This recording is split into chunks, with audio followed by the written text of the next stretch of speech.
Salut à tous. Voilà, la salle des ciné 3.0 est terminée. Donc, comme promis, je vais vous montrer le résultat final. Alors, c'est pas non plus exceptionnel, hein, mais bon, c'est pas mal quand même. Donc, hop. Donc, voilà l'écran que j'ai installé. C'est un écran qui est 3 mètres de large sur 1,67 m en hauteur. Donc, ça fait presque, ça couvre tout le mur en fait, presque. Donc j'ai installé aussi l'espèce de cadran LED tout autour pour voir les enceintes. Mais bon, le souci c'est que je pense que j'aurais dû retirer les caches. Un abonné m'en a déjà parlé, je me rappelle plus c'est quoi son nom. Et il m'a dit ouais, il faut mieux que tu le retires les caches, mais malheureusement je l'ai fixé avant de le retirer les caches. Et puis c'est un peu galère parce que quand je l'ai fixé au-dessus, il y avait des espèces de crochets qu'on croche pour l'accrocher. Vous voyez là, à ce niveau-là.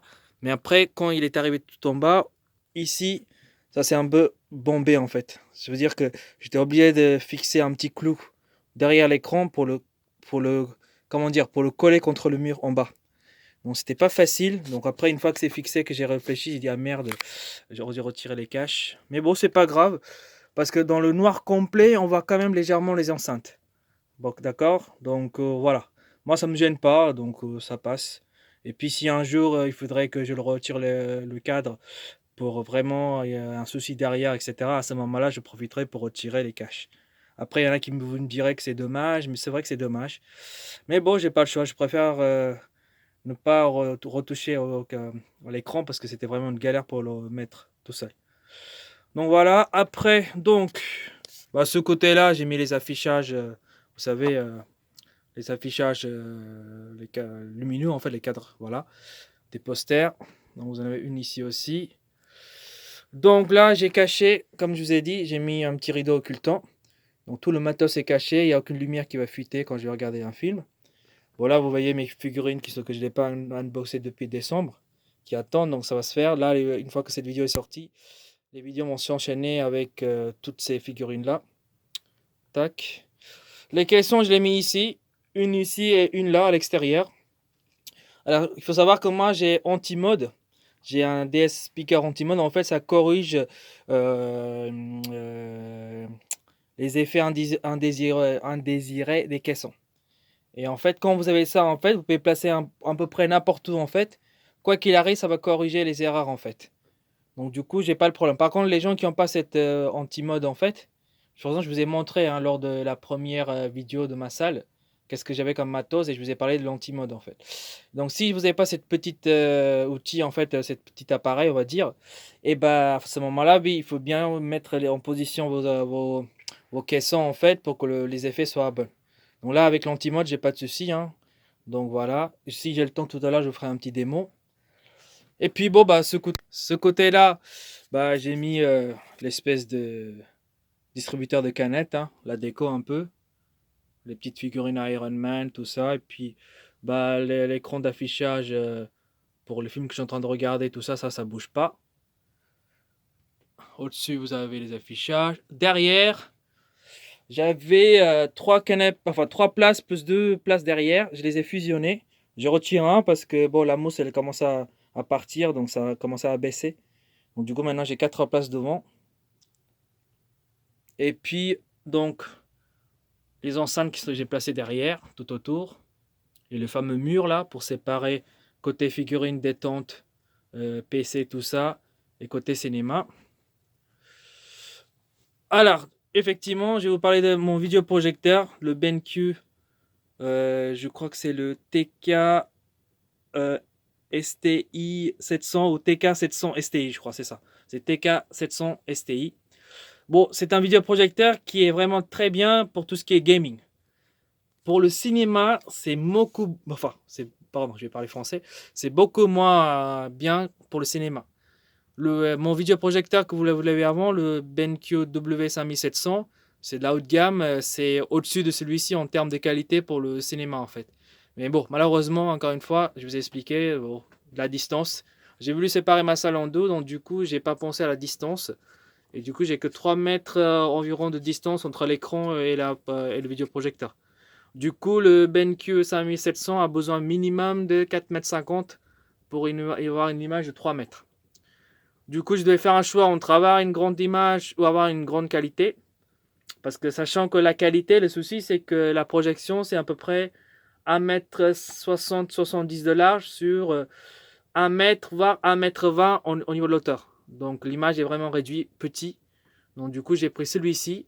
Alors, il y a un autre abonné qui m'avait parlé, désolé, hein, j'ai encore oublié son nom, qui m'avait dit effectivement que ça va pas être assez, malgré que tu as choisi ce vidéoprojecteur, parce que 3 mètres, ça va être juste pour justement avoir une image de 3 mètres. Et il avait raison. Je vous montrerai tout à l'heure la projection. Je perds à peu près de chaque côté, allez, on va dire allez, 10 cm de chaque. Et au haut aussi 10 cm en bas, 10 cm en bas et 10 cm au haut. Et donc du coup, j'ai une image de 2,80 m sur 1,55 m, je dirais. Bon, malgré tout, le fait est que j'ai pas le cadre. Parce qu'en fait, on peut ajouter un cadre noir tout autour. Hein. Celui-là, j'ai retiré le cadre pour que ce soit sans cadre. C'est fait exprès en fait. Bon, moi, ça me dérange pas personnellement. Après, il y en a un que ça va déranger. Puis bon, la qualité aussi va déranger un peu. Mais moi, à titre personnel, ça me dérange pas du tout. Après, vous me direz, je suis peut-être pas très exigeant. Alors là, je suis exigeant un peu au niveau de la déco, tout ça. Peut-être que ce qui est important, c'est la qualité d'image. Peut-être que je suis pas exigeant, mais bon, moi, je m'en fous. Du moment que c'est moi qui en profite et que moi, enfin, personnellement, je suis satisfait. Après, le reste, comme on dirait, je m'en fous complètement. Par contre, à l'avenir, si j'ai un vidéoprojecteur spécialement fait pour l'home cinéma, courte focale, c'est-à-dire qu'il est capable de projeter une image de 3 mètres de large avec une très peu de distance, évidemment que j'achèterai ou je changerai de modèle. Mais pour l'instant, je vais garder celui-ci. Voilà. Et je répète encore qu'il n'est pas aussi bien que ce que j'avais auparavant. Mais bon, on va voir. Hein. Je vous montrerai, je ferai un petit démo, vous me direz ce que vous en pensez. Ensuite, on arrive donc avec la séparation du mur qui est là. Donc, ici. Donc, la salle détente. Donc voilà, avec toutes mes figurines. Je vous ai déjà fait une petite vidéo de mes figurines, comment je les classais. Je vous remontre tout autour. Tac. Donc j'ai ajouté aussi un deuxième étagère, enfin troisième étagère ou quatrième on va dire, ici. Et là, celle qui était pas avant. Donc comme ça j'aurai encore de la place pour mettre des figurines. De toute façon j'ai de l'unboxing à faire, hein, ça va arriver très très vite.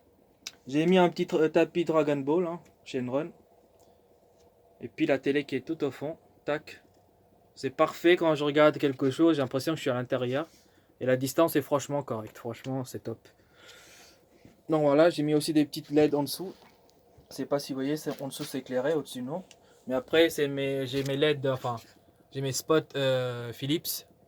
Donc ça peut changer de couleur, ça peut changer en bleu, en rouge, en toutes les couleurs qu'on veut. Donc voilà, j'ai pas besoin d'ajouter autant de lumière je pense.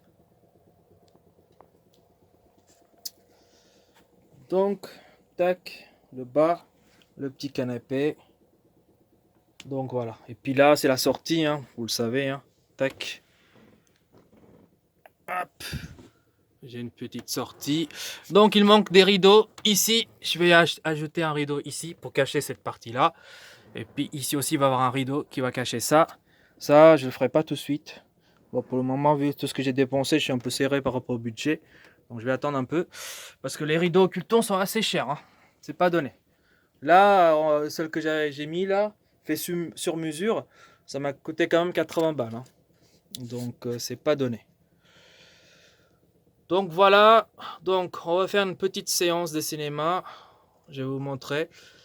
Vous me direz ce que vous en pensez, mais bon, je vous préviens quand même que voilà, bon, la qualité, ça va, mais sans plus. C'est pas comme un ancien vidéoprojecteur. Mais bon, malgré tout, je vais le garder quand même celui-ci. Alexa, allume le cinéma.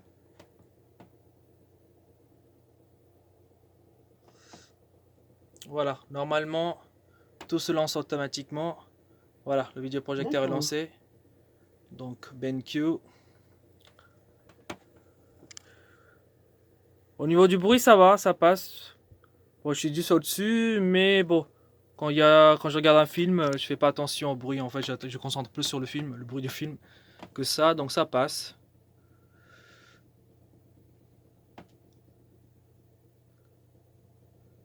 Donc, un tout petit peu lent le démarrage. Voilà. Tac. Donc, je sais pas si vous voyez. Donc, ça, c'est le Nvidia Shield TV Pro. Je vais lancer Kodi et lancer un film pour voir ce que ça donne. Je vais vous montrer un peu. Vous me direz ce que vous en pensez dans les commentaires. Voilà la qualité. Franchement, c'est pas mal. Avenger Endgame. Franchement, c'est pas mal.